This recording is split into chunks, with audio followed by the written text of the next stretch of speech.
Another video we're about to start too is I bought a jet, and then we're grabbing 2 people who just got like graduated from pilot school or whatever, just got their license.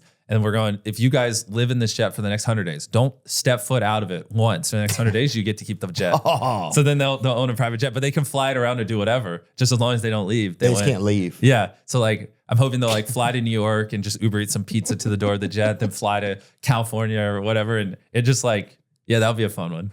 Yeah, that sounds interesting. Is there a video, say if you they shut you down, they're like, Beast, you're done. No more beasting around here, boy. No more Get out of here, Beast. What if people were like that, and then you got to make one more video? Do you know what it would be, you think? That's only one more. I mean, because you've got the $5 million, you've upped the ante. Yeah. Well, that's on the show, but on YouTube, because I don't have streaming money on YouTube, you know what I mean?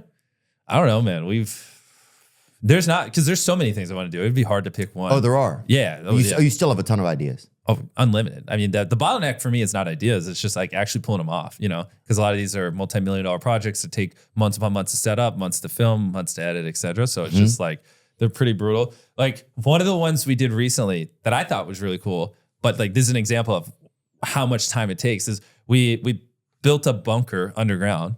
Did you see that one? I know. I'm not sure. Okay. But so we had to dig like a super deep hole. We bought a bunker, put it in, cover it up, and then pull up the outside of it for him so you can see what it looks like. And then we had to, that top one right there. I've seen some of this. Yeah. So that's a bunker we built. And then those 2 people, if they lived in there for 100 days, they won $500,000. Oh, they did it too. Yeah. Yeah. And then but you have to set deck the bunker. And then, so that's like multiple months of building and everything. Right. And then you put them in there, and then that's still 3 months and 10 days of filming. And then, you have to have like camera crew there going around the clock, and you have to have a medic there just for safety and all these other things. And I have to check in every day. And then now you come out the other end, you have 100 days worth of footage, which takes, editing team forever to comb through and watch and edit and then build stories. So like, that's like a 8-month-long project. You know what I mean? So they're just like, it's a lot. Yeah. It's very, very intense. And that's the thing is like, the fact that I can do all this for a YouTube video, it was like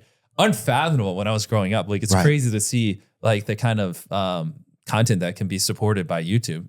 Like I think on that video we probably spent like $4.5 million making that. Yeah, just on that, between the bunker and the prize pool and everything. And how many shows can you have? Can you have a couple of things going like that at once? Yeah, we have to. I try to upload 2 videos a month, so we have to be working on 6 to 8 videos at a time, because these videos take months to pull off. So, because if we're only working on one at a time, then I'd only upload once every like 3 or 4 months.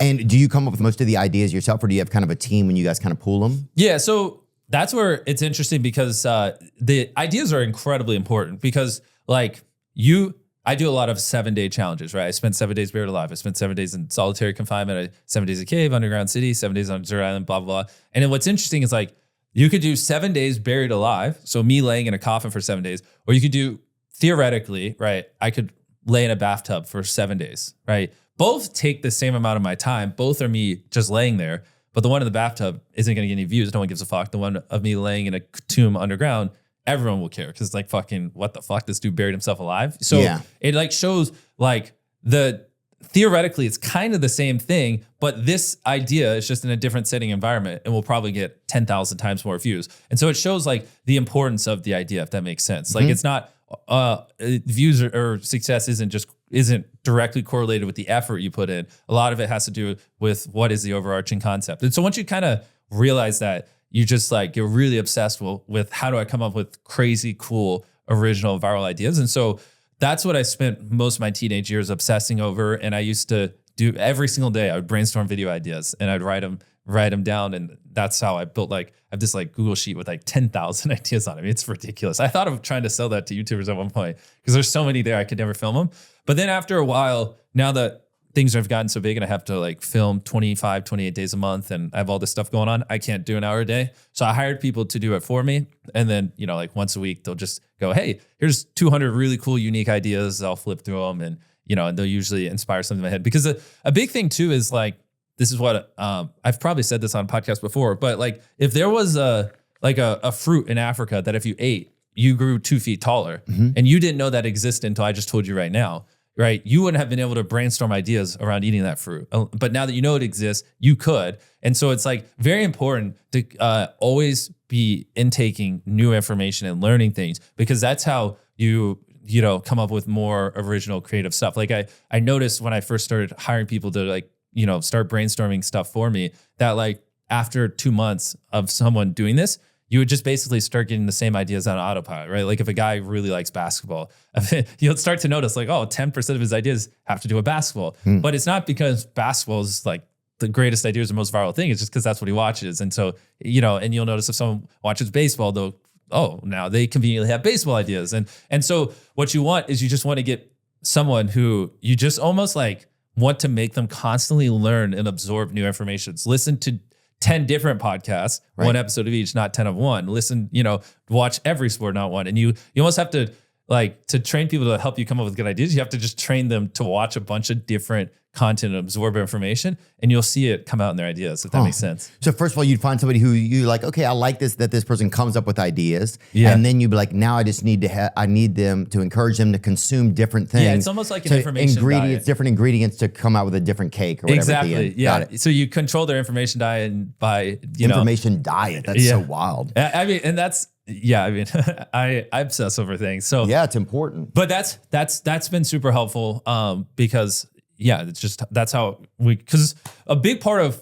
getting 100 million views theoretically on a video is if is it something someone has seen before or not? Like there's this TED Talk I watched one time, and he was talking about how, if you're driving down the road, you just see a cow, you're probably not even going to look at it, right? Who cares? You've seen them all the time. Mm-hmm. But if you're driving down the road and there's a purple cow, you're going to look like 4 times. You're going to remember that. Like someone could ask you a year later and you'll be like, yeah, I saw a purple cow. And it's like, the only difference is it's purple. And it's kind of the same way on social media, right? Like if you're scrolling through videos and it's something you've seen before, nothing too crazy. It's just, it's almost like you should visualize as like, that's the equivalent of someone seeing a cow. But if it's something they've never seen before, like you putting a bunker underground and 2 people living in it, that is the equivalent of a purple cow on social media. Like, how do I make something that Prince would drink milk out of, Wait, what did you just say? Like, how do you make something that Prince would drink milk out of? Prince musician, what's his last name? Prince. Okay. I'm talking about Prince from Minnesota? No. Oh, Prince. I've heard the word. Little Red Corvette. Yeah. You know that song? He's a musician, but purple. Okay. He was like a purple guy. Gotcha. So like, how do you make this, right? There's 2,000 Princes, right? But he's the one-on-one. Yeah. He's Prince. Gotcha. Right? Like, that's what I'm saying. Like, how do you... I got you. Yeah, I'm saying the same thing you're saying. I think. So that's a very important thing. So anyways, just if anyone watching ever wants to do social media, make your ideas the purple cow. Don't just be the cow. Yeah, or you'll blend in.